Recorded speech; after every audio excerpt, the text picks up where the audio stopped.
अगर आप कुरान में विश्वास रखते हो तो कुरान ये कहती है कि एक इंसान को इंसानी जन्म बड़े मुश्किल से प्राप्त होता है और इस जन्म को प्राप्त करने के बाद आपका एकमात्र यही संकल्प होना चाहिए कि आप उस अल्लाह की इबादत करें। अगर आप भगवद गीता में विश्वास रखते हो तो भगवद गीता में कृष्ण खुद ये कहते हैं कि एक आत्मा को बड़े ही संघर्ष के बाद योगी जीवन की प्राप्ति होती है, जिस कारण वो परमात्मा को पाने के योग्य बनती है।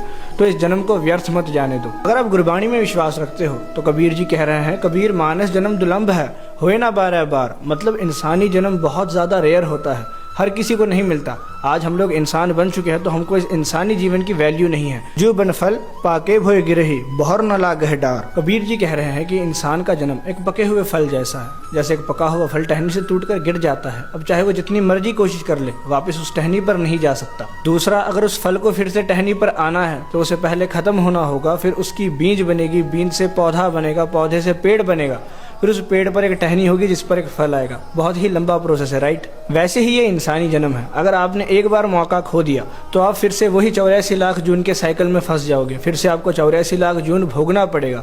आफ्टर दैट आपको इंसानी जन्म का रूप मिलेगा। इसीलिए कबीर जी कह रहे हैं कि मानस जन्म दुलंभ है, इंसानी जन्म बहुत ज्यादा रेयर है, होए ना बारह बार। ये बार बार मिलने वाली चीज नहीं है। अगर आप मर जाओगे तो फिर से इंसान बन जाओगे।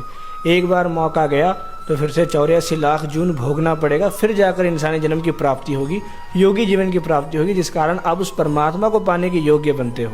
इसलिए हर धर्म ग्रंथ का यही कहना है कि उस अल्लाह की, उस भगवान की, उस परमेश्वर की, उस अकाल पुरख परमात्मा की प्राप्ति करने के लिए, भक्ति करने के लिए हमको योगी जीवन की प्राप्ति हुई है, इंसानी जन्म मिला है। इसको व्यर्थ मत जाने दो। पर हम लोग क्या कर रहे हैं?